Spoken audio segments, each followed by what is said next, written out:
देवीना का हो गया? देवीना, फिजिक्स का पेपर हो गया ना? Devina, yes sir, yes sir.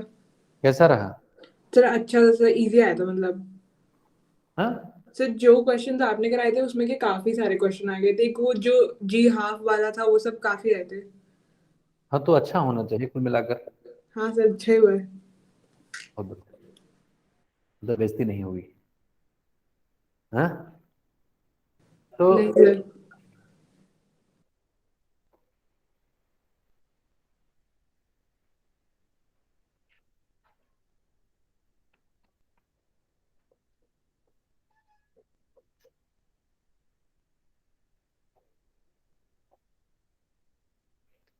हम लोग ये जानने की कोशिश करेंगे जी कि ये जो wheels of a moving car है वो कैसे होता है, किसी कार की स्पीड कैसे बढ़ती है, कौन सा फोर्स होता है जो स्पीड को इंक्रीज करता है, ब्रेक्स लगाते हैं तो क्या होता है। तो कार के डायनामिक्स को हम लोग पढ़ेंगे, ये हम लोग समझते हैं।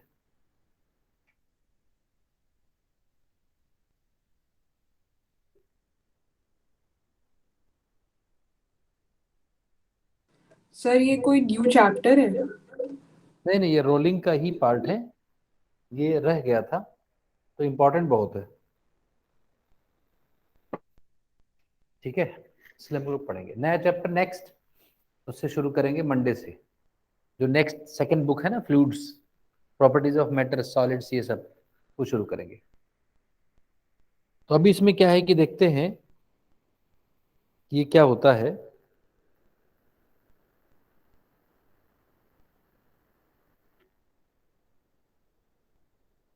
जैसे मान लो ये एक व्हील है, ठीक है, रिम है। अब इसको अगर हम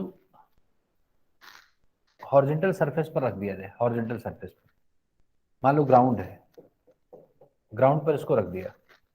अब कोई रिम है, जैसे कार का पहिया है, तो ये चलेगा कैसे? जैसे मान लो कोई फोर्स अप्लाई किया मैंने, इसका सेंटर सी है ना, इसका रेडियस मान लो आर है, ऐसे रखा हुआ है। अब अगर मैं फोर्स अप्लाई करता हूं, मान लो फोर्स मैंने मान लो कहीं और अप्लाई किया, इसके सेंटर से आर हाइट पर एक फोर्स अप्लाई किया, किसी एक्स हाइट पर, सेंटर से एक्स हाइट पर मैंने एक फोर्स एफ अप्लाई किया, तो और कौन कौन से फोर्सेस लगेंगे ये बताओ पहले। फोर्सेस कौन कौन से लगते हैं? एफबीडी बनाना आता है, भूल गए? फ्री बॉडी डायग्राम, कौन कौन से फोर्सेस और लग रहे हैं बताओ इस पर। How many forces? एक तो ग्रेविटेशनल फोर्स, बोलो, और एक नॉर्मल रिएक्शन, याद है ना, और एक फ्रिक्शन। फ्रिक्शन किधर? लेफ्ट की राइट? जगती, फ्रिक्शन किधर, लेफ्ट की right? Sir left. Parth, left की राइट? Sir left. लेफ्ट। ऐसा तुम लोग कह रहे हो, ये नहीं जानने हुए कि कैसे है, कौन सा फ्रिक्शन, स्टैटिक की काइनेटिक? ये चलने लगा, रोल करने लगा। Sir static. Kinetic. Oh sorry sir, static, sorry. Pure rolling means rolling without slipping, बिना स्लिप किए हुए, स्लिपिंग नहीं, there is no relative slipping. So when there is no relative slipping, तो there is a friction called as static friction ना, this static friction. और कोई force जल्दी बताओ, और कोई फोर्स, और कोई force, any other force? No. So these are the forces involved in rolling motion of a car.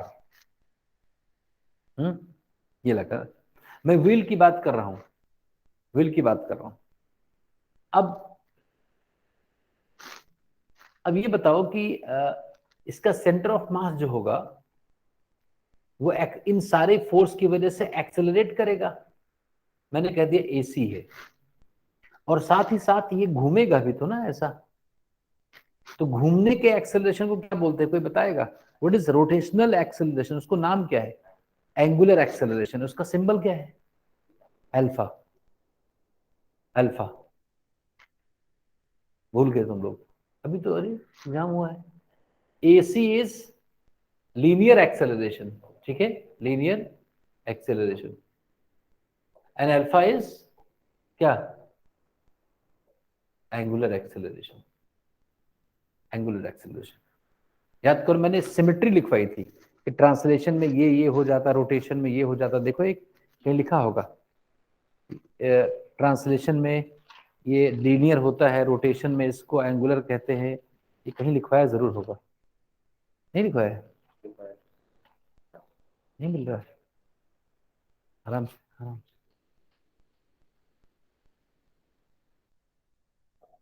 बताओ, कहीं मिला? अभी जल्दी ही लिखवाया होगा। सबको मिला बच्चे?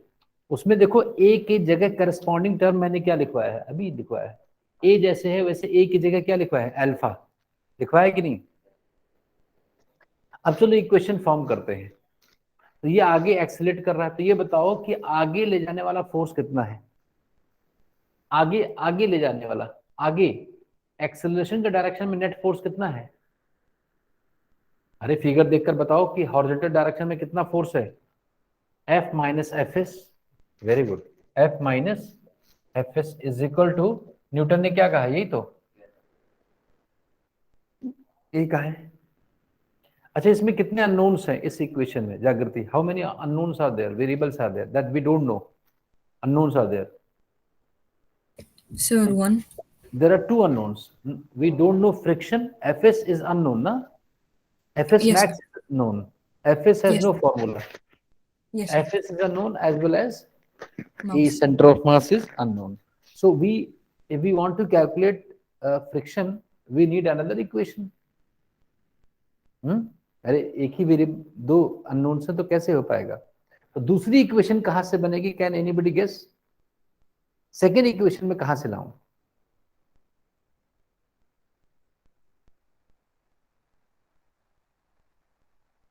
उधर सबको बोल दो बंद कर दरवाजा। हाँ,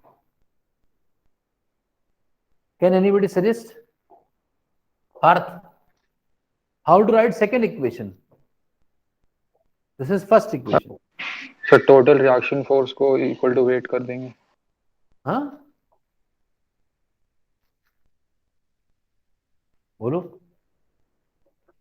हाँ बोलो पार्थ, क्या कह रहे हो? आई वाज सेइंग कि टोटल रिएक्शन फोर्स को इक्वल टू वेट कर देंगे।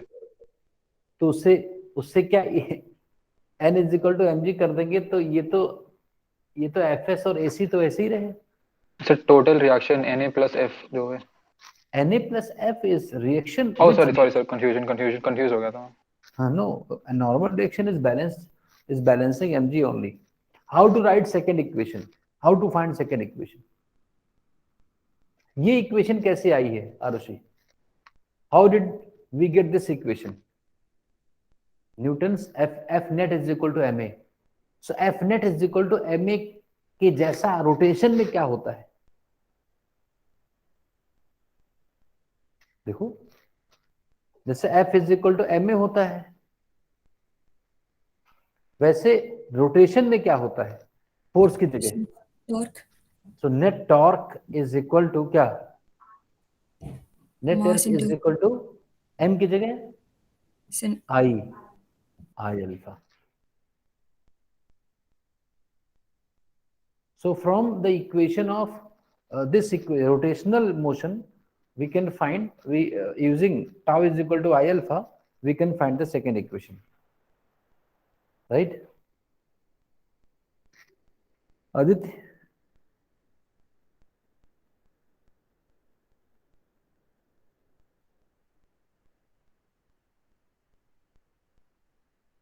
Aditya is again in the new session also. He maintained his legacy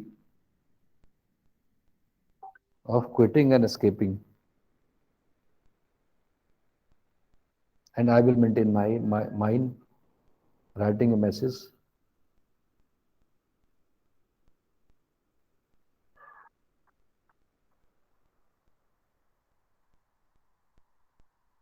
बच्चों ये पढ़ लो, मैं अभी देख रहा हूँ बहुत सारे पास आउट बच्चे आते हैं, जो भी मैं पढ़ा रहा हूँ ये सब नहीं जानना चाहते, वो बिल्कुल बहुत ब्लैंक है भाई, बहुत मुश्किल काम है। सो नेक्स्ट इक्वेशन टॉर्क लिखते हैं। सो ये बताओ रोटेशन किस पॉइंट के अबाउट है Arushi? This wheel is rotating about which point? Center of mass. So let us calculate torque of each force. Torque निकालना मैंने बताया है, तो बताओ इस F का टॉर्क अविरल इस फोर्स का टॉर्क कितना होगा अबाउट C? टॉर्क कैसे निकालते हैं? Torque force multiplied by perpendicular distance. तो बताओ कितना होगा टॉर्क ऑफ F? अरे F का टॉर्क कितना होगा? Fx। F की लाइन सेंटर से कितना ऊपर है? X। So force multiplied by perpendicular Fx. So using this fact, we are going to write force into perpendicular distance, torque of force F. और n का टॉर्क क्या होगा राघव? n का torque about C, torque of n about C। अरे zero. अगर कोई force, अरे तुम लोग कैसे भूल गए? mg का टॉर्क कितना होगा C के अबाउट? जीरो। Fs का टॉर्क क्या होगा C के अबाउट? Fs की लाइन कितनी दूर है सेंटर से? R। हाँ, तो Fs इंटू R, क्लॉकवाइज कि एंटी क्लॉकवाइज? Fs किधर घुमाना चाहेगा, क्लॉकवाइज कि एंटी क्लॉकवाइज? क्लॉकवाइज। और F वो भी क्लॉकवाइज, तो plus FsR is equal to I alpha. So now we have two equations. Now how many unknowns? Parth. Now how many unknowns we have? Parth. How many unknowns we have? अरे यार कहाँ गया Partha? Jagriti, how many unknowns now we have? From these two equations, how many unknowns we have? So from the two equations, so 2. We have three unknowns, Fs, AC and alpha. So now we have tried to reduce unknowns and we get another unknown. But this unknown can be written in terms of AC. घबराने की जरूरत नहीं। कैसे? मैंने आपको बताया, ये second equation है बच्चों, ये सेकंड इक्वेशन है। यहां तक कोई डाउट किसी को नहीं होना चाहिए, नहीं तो पूछ लो अभी। नाउ मैंने आपको ये बताया है, क्या बताया है? मैंने आपको ये बताया है कि V is equal to omega r होता है प्योर रोलिंग की कंडीशन, अगर ग्राउंड पर हो रही हो। VC is equal to omega r बताया था। तो अगर इसको मैं डिफरेंशिएट कर दूं तो dVC बाई dt होगा, और ये होगा R into D omega by dt। So dV by dt is acceleration, isn't it? AC.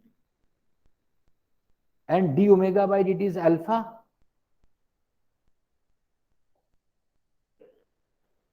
So alpha can be written as AC by R. So this is not a new unknown. So alpha is, so this is how we, अब हमारा maths का काम, physics का काम जो लिखने का equation था वी हैव रिटन। इसमें कोई डाउट हो किसी को तुरंत पूछ लो, और नहीं तो गड़बड़ हो जाएगा, क्योंकि आगे डिस्कस नहीं कर पाएंगे अगर यहां पर कंफ्यूजन रहा तो। Ask.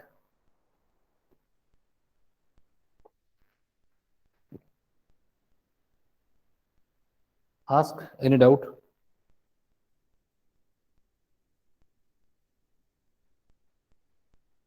So now we have two equations. बताओ फर्स्ट इक्वेशन क्या था, जल्दी बोलो, फर्स्ट इक्वेशन क्या था? F minus Fs is equal to MAC, बोलो। Then F into X plus FSR is equal to I alpha, alpha is AC by R.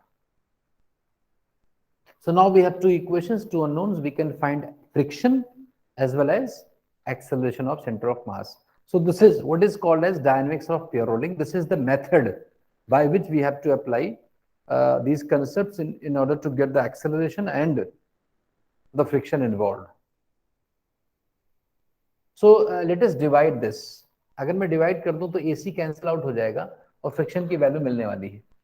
तो मैं निकालने जा रहा हूं कि किसी भी व्हील के ऊपर फोर्स एक्सर्ट किया जाए तो उसके ऊपर कितना फ्रिक्शन लगता है। Dividing this we get F minus f s divided by Fx plus FSR is equal to AC cancels out and this is MR by I. So cross multiply कर रहा हूं मैं. So this is F into I minus Fs into I is equal to Fx MR plus MFSR square. So now what we get, if I write, यहाँ पर मुझे Fs चाहिए तो Fs का टर्म अगर मैं एक साइड कर लूं, so if I combine Fs, then from both the sides, then I would be writing I plus MR square, and on the other hand, if I take F as common, so this is I minus MRX into F. So friction comes out to be ये सही नहीं है क्या? I minus, देखो सही है क्या? सही तो है, मुझे लग रहा है कि नहीं। Fs को कंबाइन किया मैंने तो I ये गड़बड़ है, isn't it? नहीं सही है ना? तो Fs is I minus MXR over I plus MR square into F.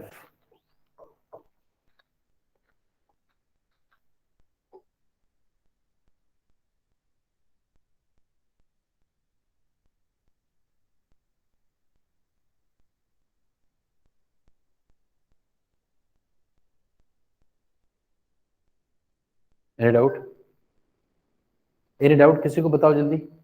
ठीक है, यहाँ तक ये तो मैथ्स है, इसके पहले वाले तक डाउट होना चाहिए। इसमें तो ये क्रॉस मल्टीप्लाई करने डाउट पूछ ही नहीं सकते एट दिस लेवल।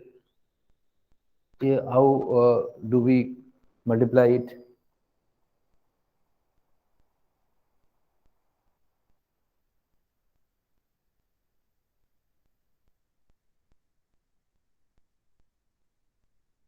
अभी क्लास में हूँ। हाँ बोलो नहीं खत्म नहीं होगी, तुम बता दो अभी।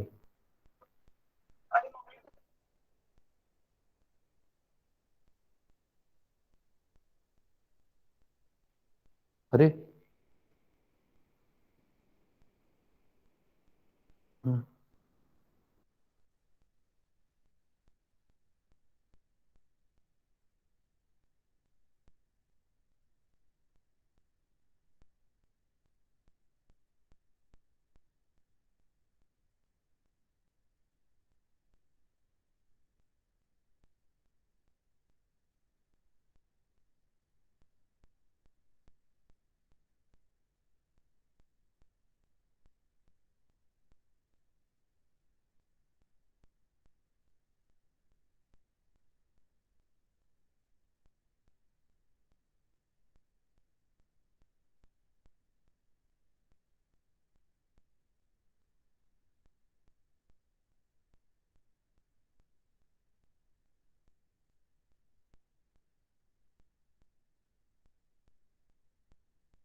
So this is the formula.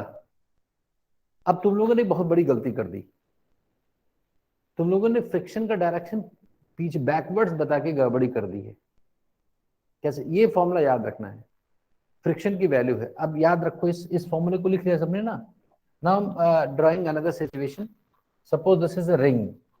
क्या है ये? Ring. and this is horizontal surface, mass of ring is m, radius is r, and I'm applying a force on the top edge.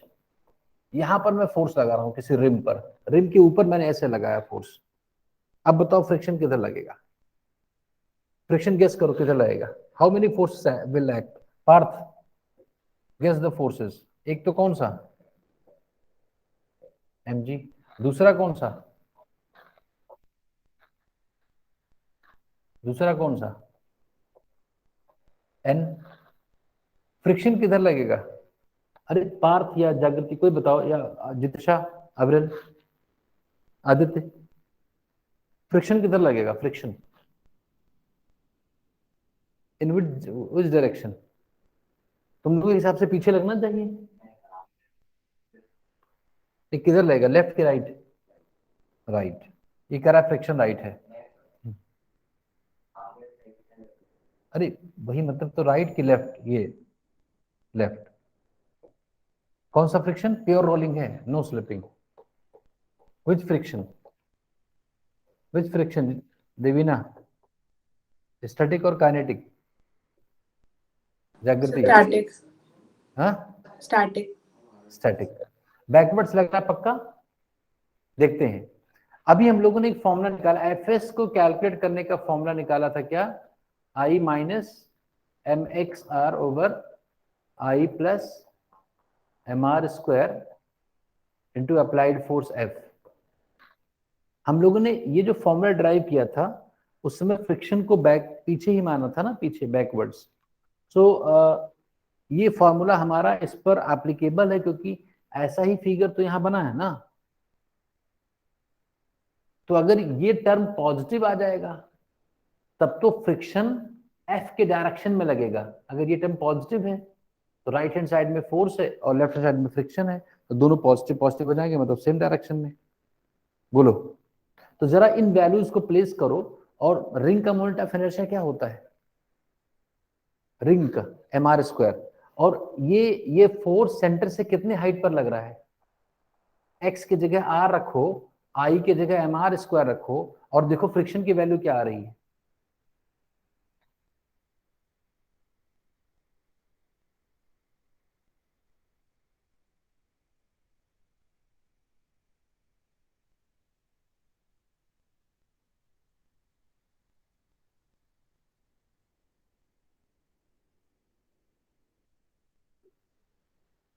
Zero आ गया।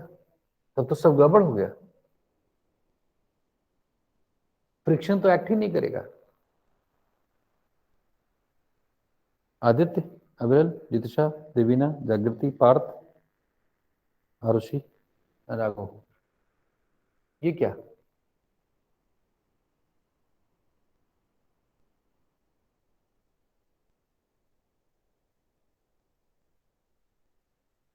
बताओ ये क्या?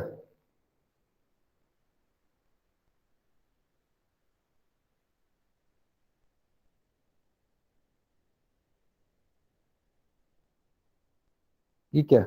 अरे समझे कि नहीं? तो दिस लुक्स सरप्राइजिंग। अरे फ्रिक्शन नहीं लगा। बोलो जागृति, is this not a surprising result? This is a very surprising result. The surface is rough, there is no slipping and friction is absent.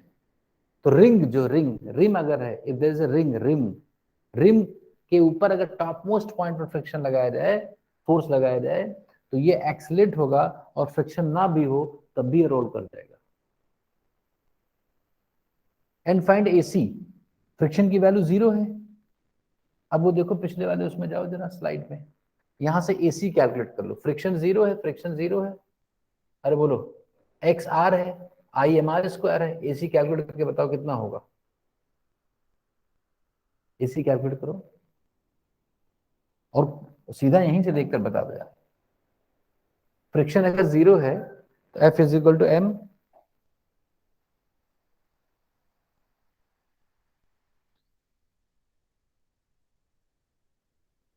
F is equal to, अरे ये force हुआ ही नहीं, तो अब एक ही फोर्स तो है।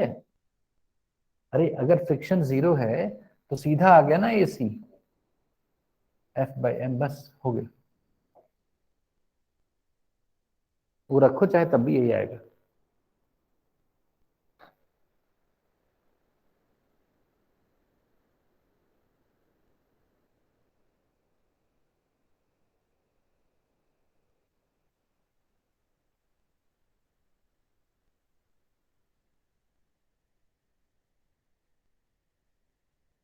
ठीक है, बोलो, any doubt? This is very important formula. चलो अब बताओ, ये फॉर्मूला ध्यान रखना।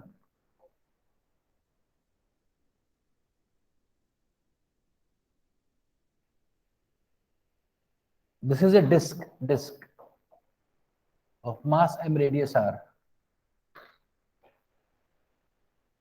This is a rough surface. Force is applied at the top point, force F. Friction will act in the direction of force or in the opposite direction of force.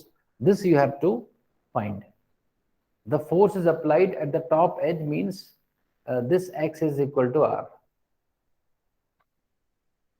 So friction जो लगेगा Fs x, which option is correct? Backwards, opposite to the F force, opposite to the direction of force, opposite to the direction of force. देखते कौन बताता है? B, same in the same direction of,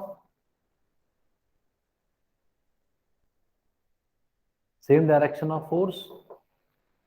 Friction is absent. None of these.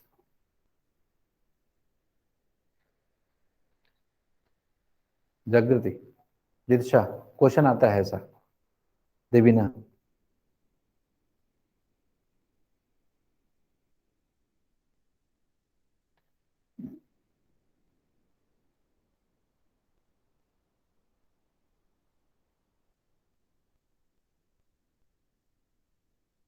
Devina, Devina, बताओ which option is correct? Avril, Aditya, formula is written. Formula, you have the formula. Fs is equal to mrx minus I minus क्या था? mrx over I plus mr square.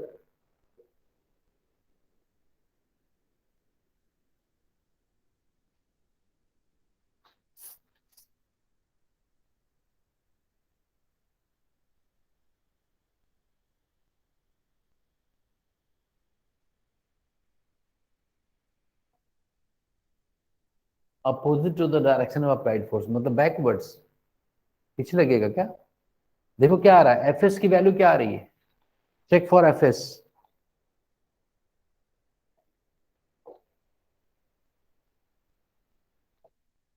Formula क्या था Fs का? mxr नहीं, I minus over I plus mr square into applied force. What is I? Half mr square. I is half mr square, isn't it? Minus x is r mr square. बोलो. So नीचे तो positive होगा ही, half mr square plus mr square into f. कितना आ गया ये Fs?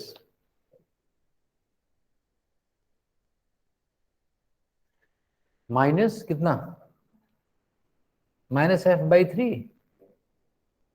अच्छा, ये जो फॉर्मूला हमने निकाला था उसमें Fs इधर लेकर कैलकुलेट किया था ना, याद करो. हमने इधर Fs एज्यूम करके तब तो कैलकुलेशन किया था, तो ये आया था. Now this Fs becomes negative. अरे ये फॉर्मूला Fs पीछे मान करके तो कैलकुलेट किया था हम लोगों ने, भूल गए क्या? ये फॉर्मूला जो आया था उसमें हम लोगों ने स्टार्टिंग से Fs पीछे माना हुआ था ना, इसका मतलब अगर मैं वही फॉर्मूला यूज कर रहा हूं तो मैंने फ्रिक्शन को पीछे मानते हुए कैलकुलेशन किया था, तो यही आएगा। Answer becomes negative, so direction of friction is wrong, ये आगे होना चाहिए। So friction is in the forward direction and its value is f by 3. This is not the correct direction. Very surprising. Friction is in the direction of motion. अरे अक्सर लोगों को 99% लोगों को 98% लोगों को इस दुनिया में पता है कि जिधर चलते हैं उधर से अपोजिट फ्रिक्शन लगता है। फ्रिक्शन आगे लग रहा है, देखो कार के पहिए पर फ्रिक्शन आगे लगता है, अदरवाइज वो आगे कैसे जाएगी। देखो फ्रिक्शन ही तो आगे ले जाता है।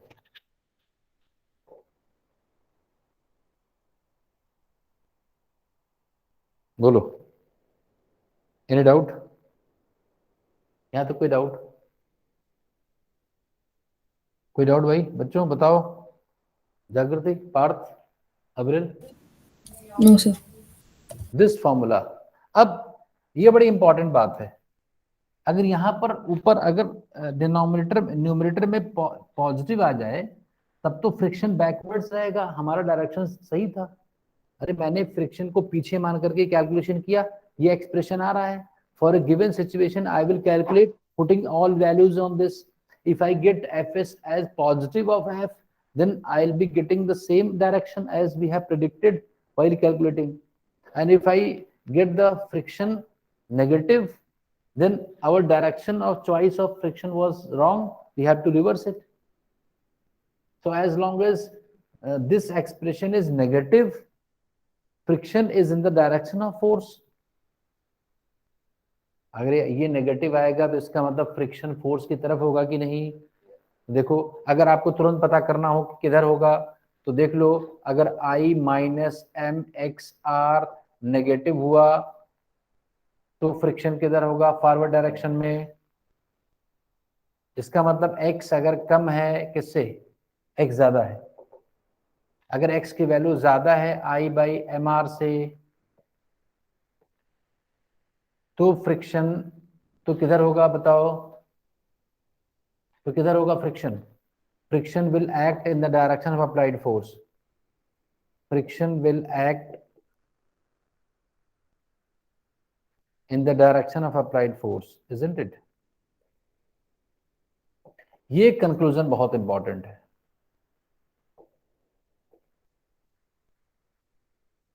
मैं फिर से लिख देता हूं कंक्लूजन, इसको हम याद रखेंगे और ये इंपॉर्टेंट पॉइंट रहेगा हमारे लिए। क्या रहेगा? देखो अगर कोई भी मुझे ऑब्जेक्ट देगा, मुझे कोई ऑब्जेक्ट ऐसा कोई कहता है कि ये कोई स्फीयर है, सिलेंडर है, हॉलो स्फीयर है, कुछ भी है, मुझे बताएगा क्वेश्चन में, और मुझे ये भी बताएगा कि यहाँ पर एक फोर्स अप्लाइड है, ये फोर्स की लाइन इस सेंटर से एक्स साइड पर है, दिस इज फोर्स एफ, और इसका मास m है, रेडियस r है, मोमेंट ऑफ इनर्शिया I है।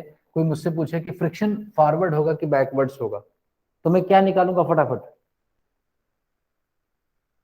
x is greater than I by m r.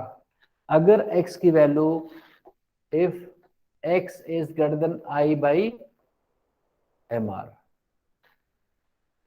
Then क्या?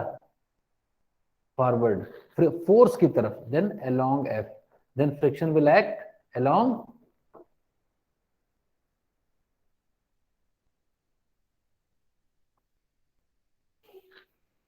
अब अपनी थॉट बदल दो।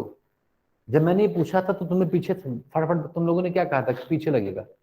अब ऐसा कभी नहीं करना है, तुम्हें चेक करना है कि फोर्स जो अप्लाइड फोर्स है वो कितने हाइट पर है। अगर वो I बाय एम आर के ऊपर है, नहीं समझे, तो फ्रिक्शन आगे लगेगा। I बाय एम आर के नीचे है तो फ्रिक्शन पीछे लगेगा। क्लियर हुआ कि नहीं? बताओ। This is the conclusion of our discussion.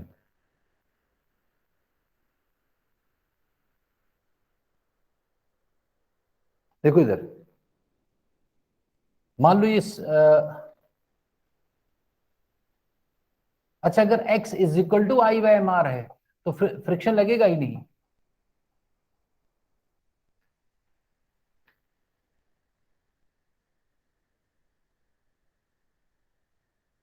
फटाफट देखते कौन बताता है। Suppose this is a hollow sphere, ये सॉलिड स्फीयर है, solid sphere, this is a solid sphere, solid sphere of mass m, radius r, moment of inertia I। इसके centre से मैं कितनी हाइट पर फोर्स लगाऊं, what is the value of x such that friction is absent. एक solid sphere के centre से मैं कितने हाइट पर फोर्स लगाऊं कि इसमें फ्रिक्शन लगे भी ना और ये प्योर रोलिंग में मूव करे, प्योर रोलिंग।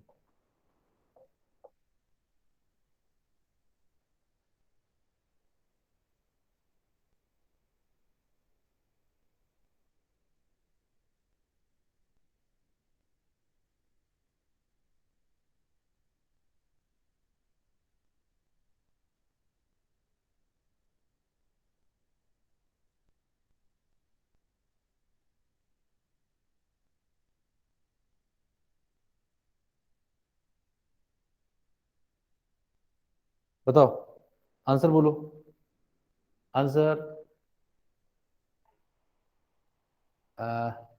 सॉलिड स्फीयर है, हाँ हाँ, 0.4 r। वेरी गुड, बहुत बढ़िया।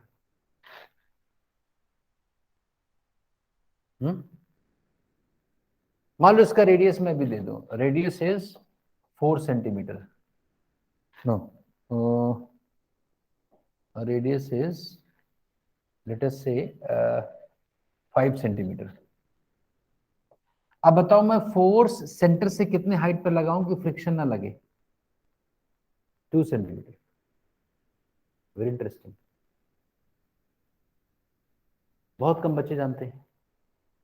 वो जानते हैं कि अगर स्लिपिंग नहीं हो रही तो फ्रिक्शन लग ही रहा है, कोई गारंटी नहीं, कोई जरूरत नहीं है, बिना फ्रिक्शन के भी रोलिंग हो सकती है। सारे बच्चे बताएं, फ्रिक्शन एब्सेंट होने के लिए एक्स क्या होना चाहिए? What is moment of inertia of solid sphere? 2/5 mr square by mr. So 2/5 into radius is 5. Answer is 2 centimetre. अगर मैं सेंटर से 2 सेंटीमीटर ऊपर सॉलिड स्फीयर पर फोर्स लगाता हूं, अगर इसका रेडियस 5 सेंटीमीटर है, तो friction will not act, friction will be क्या? Absent, friction is absent. Even if the ground is rough and there is no slipping, friction will not act. And if I apply a force above this point, x is greater than 2, friction will act in the forward direction. If I apply force below this line and above the center, friction will opposite to the applied effort. Is this clear? Now one very important discussion that you will get in your exam, in different kind of exam. Pure rolling on an inclined surface.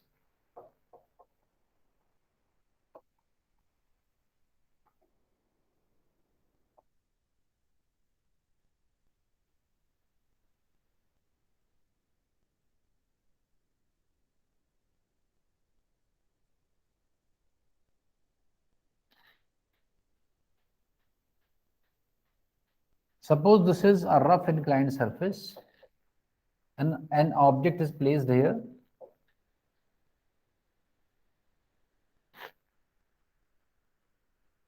This angle is theta.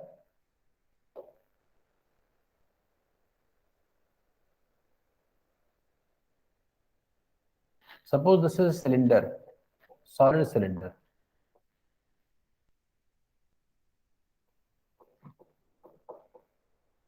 Of mass m, radius r and moment of inertia तुम्हें पता ही है. Friction is sufficient. इसको छोड़ दिया जाए और ये rolling without slipping, pure rolling में नीचे स्लिप करने लगे, rolling without slipping. This sphere, this cylinder starts rolling downwards without क्या? Slipping. Find acceleration and friction on this cylinder. Draw FBD, show all the forces, write the equation, and find everything that we have as very similar to the discussion we had done.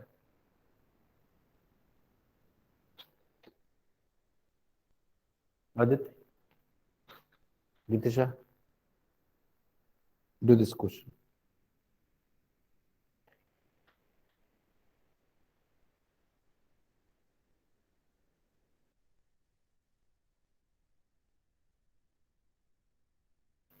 Find acceleration and friction.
जल्दी बोलो।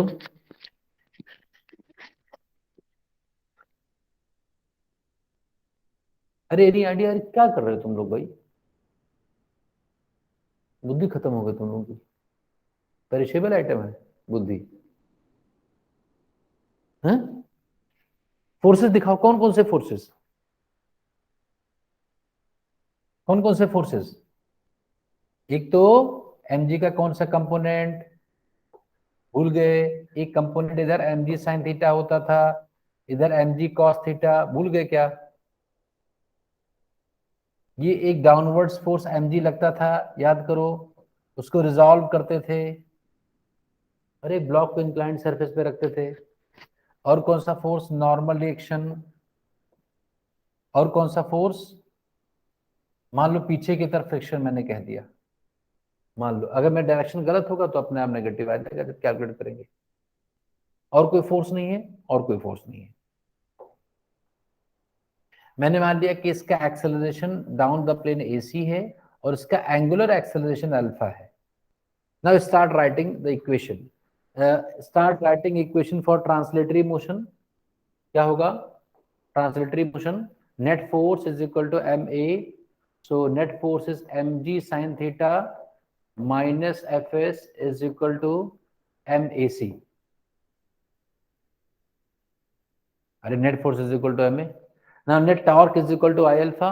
Raghav n का torque कितना होगा centre के about? N का torque, n का torque, n n centre के about 0। अरे जब भी कोई फोर्स उसी पॉइंट से पास करे, mg sin थीटा का टॉर्क 0, mg cos थीटा का टॉर्क 0। सिर्फ कौन सा फोर्स है जो सेंटर से नहीं पास कर रहा है? कितना डिस्टेंस पर है? तो टॉर्क कितना होता है? फोर्स इंटू परपेंडिकुलर डिस्टेंस, तो कितना होगा? FSR anti clockwise is equal to I alpha. Solid cylinder का I half mr square, alpha alpha is AC by R, अभी ड्राइव कराया था प्योर रोलिंग में। Alpha is AC by R, alpha is AC by R। देखो यहां से FS कितना आ गया, दिस R कैंसल्स आउट, ये R इससे कैंसिल आउट हो गया। MAC बाई 2 ऊपर छाप दो तो कितना हो गया, mg sin theta is equal to, इधर ले आओ 3/2 MAC। So what is acceleration of center of mass? 2/3 g sin theta. This is your answer. Very simple. जब AC आ गया तो किसी में रख दो, फ्रिक्शन आ जाएगा। जब AC आ गया तो now put the value of AC and find friction. If it comes positive, our choice of direction is correct. If it is negative, our choice of direction is wrong. It is opposite. Her exam में आता है बच्चे, ठीक है। जो भी अगर कोई अच्छा एग्जाम कोई सोच रहे हो, कोई छोटा मोटा एग्जाम है तो ये जरूर आता है कि इंक्लाइंड सरफेस पर प्योर होने की कंडीशन, ये जरूर पूछते हैं।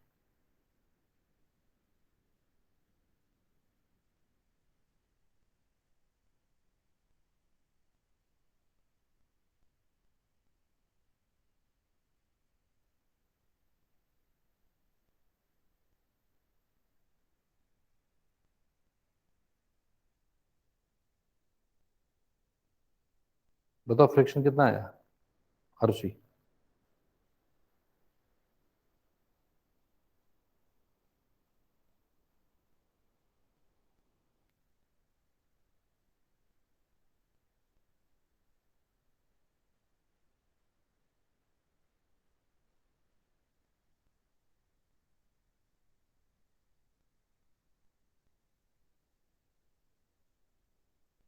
कितना?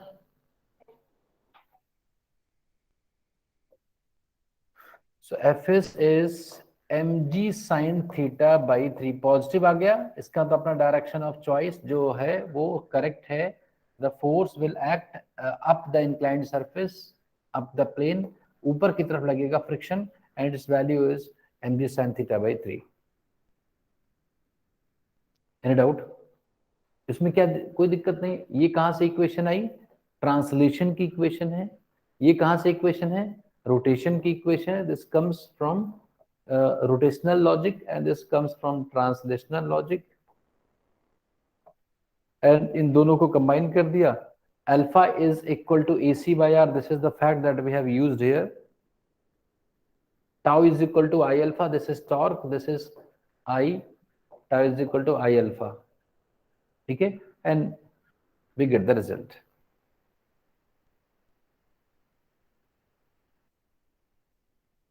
अगर हमें ये सिलेंडर ना दिया होता तो हम आई के टर्म्स में ही इक्वेशन पाते।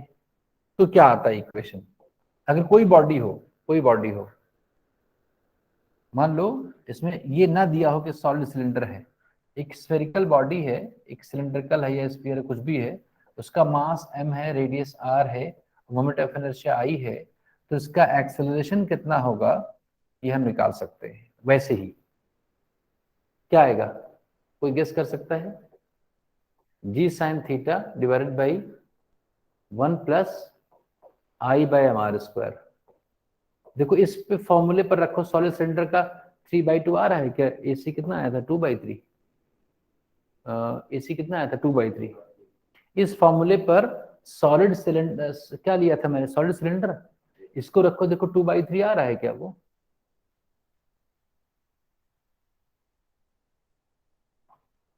अगर I की जगह हाफ mr स्क्वायर रख दें तो देखो पुराना रिजल्ट आ रहा है। तो इसको सीधा हम अगर याद रखें ना तो हमें हर ऑब्जेक्ट के लिए अलग अलग कैलकुलेट नहीं करना पड़ेगा। कोई पूछेगा कितना AC होगा, g sin थीटा होगा 1 plus I by mr square, I रख देंगे आ जाएगा। क्यों राघव? जागृति? Yes, sir. जागृति, ये समझ में आया? Did you get this point? Yes, sir.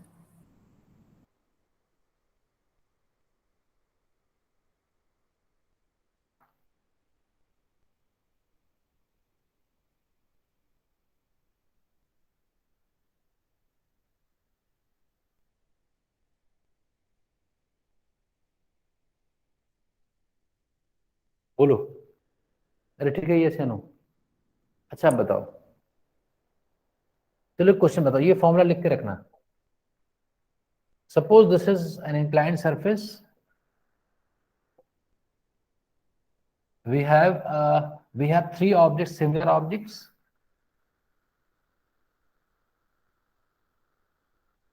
mass m, radius r, mass m, radius r, mass m, radius r. This is solid sphere, this is hollow sphere, and this is solid cylinder. Mass m, radius r, mass m, radius r. Density अलग होगी, जैसे solid वाले में कोई कम density का material, मास उतना ही है।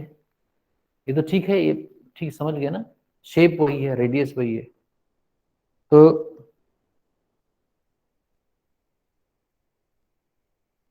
तो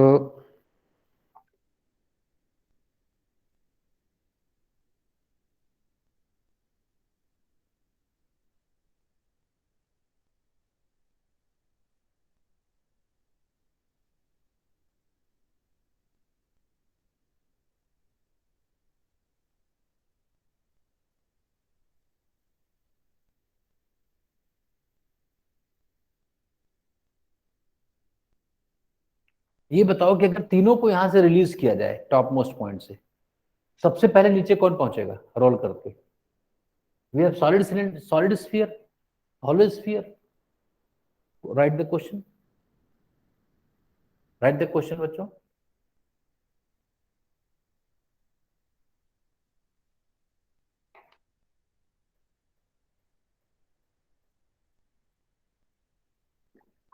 if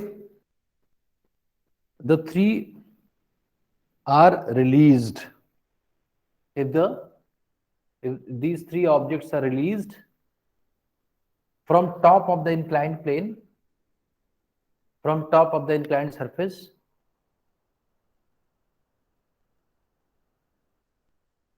which object will reach first? Which of these three will reach at the bottom first? Will reach at the bottom first?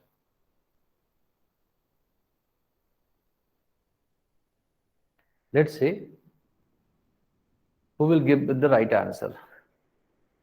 कौन सबसे पहले roll? By performing pure rolling, उसके आगे लिखो by performing pure rolling. Slip करके नहीं आना है, प्योरली रोल करके आना है, प्योरली रोल करके आना है। Jagriti, question is understood? Did you get this question properly? Yes, sir. Parth? Parth? Yes, sir. Okay, Jitisha, Aditya, Devina? Yes, sir. This is a very famous question, very similar question that is being asked in various exams. जो भी तुम लोग exam देने जा रहे हो, ये question जरूर आता है रोटेशन से, मतलब बहुत ज्यादा प्रोबेबिलिटी है कि ये क्वेश्चन पूछा जाएगा कि which will reach at the bottom first. कैसे डिसाइड करेंगे? जागृति, any idea?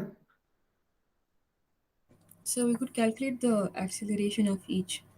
Okay, no, you Using have the to compare only, na? Yes, Don't sir. calculate.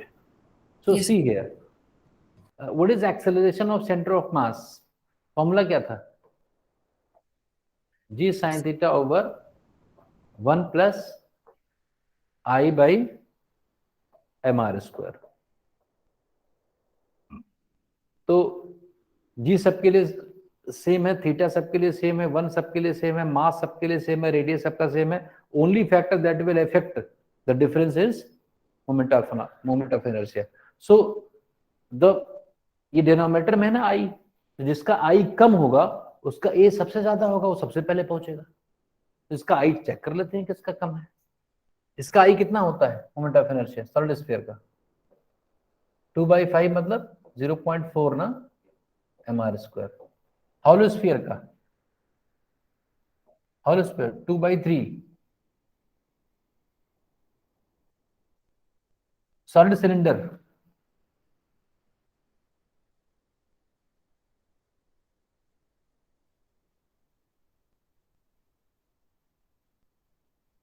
आई कितना? 0.5 r square. Which has the least moment of inertia?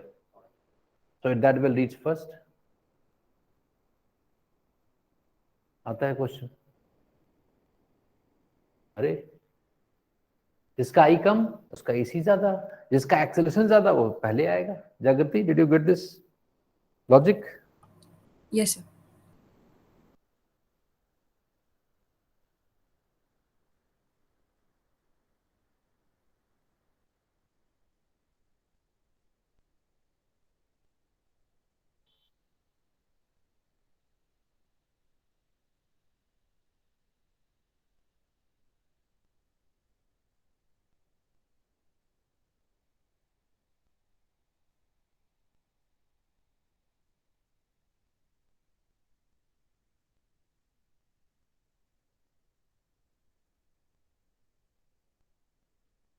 बोलो. Clear? Clear? Parth, clear? Yes, sir. Which will reach the first? So, and which will reach in the last? Hollow sphere. Hollow सबसे पीछे रहेगा. एक ही जगह से छोड़े गए, एक ही टाइप के हैं. एक आगे निकला, एक पीछे रह गया. Very interesting. अरे बोलो. Partha, Parth Yes, sir. क्या? कौन सबसे पहले पहुंचेगा? Solid sphere reaches first, isn't it? अरे बोलो. Parth, Yes, sir. which will reach with maximum speed? Which of these three will reach with greatest speed? Reach with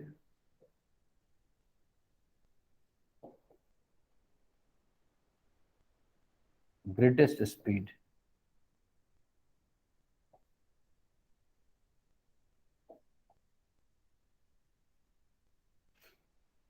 chemistry कब है आयुषी? मंडे. तुम्हारा केमिस्ट्री मंडे है. देवीना, केमिस्ट्री कब है? सर हो गया मेरा केमिस्ट्री.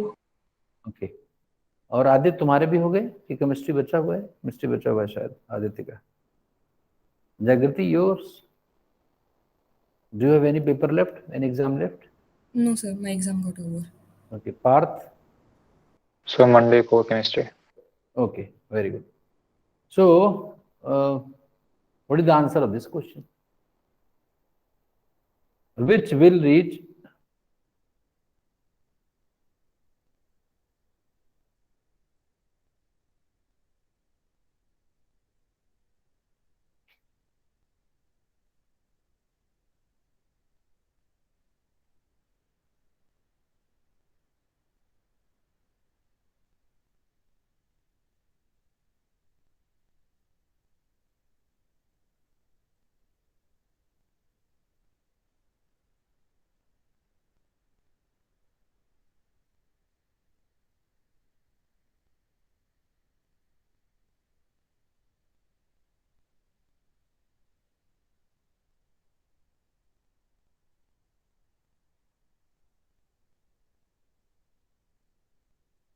बताओ. ये सोच कर आना, ठीक है बच्चे? ये सोच कर आना. Let us start next class. Chemistry class start होगी. ये मुझे बताना कि which will, this is all about this chapter, and from Monday onwards we will start the next book, the second book that starts with the chapter properties of fluids or properties of solids. किस पे start होती है? Sir, solids. Properties of solids. So Yes. I'll be discussing about stress and strain and Young's modulus and bulk modulus and modulus of rigidity, all these things. ठीक है? चलिए मिलते हैं. इसका आंसर मुझे बताना सोचकर, ठीक है? You can message me also.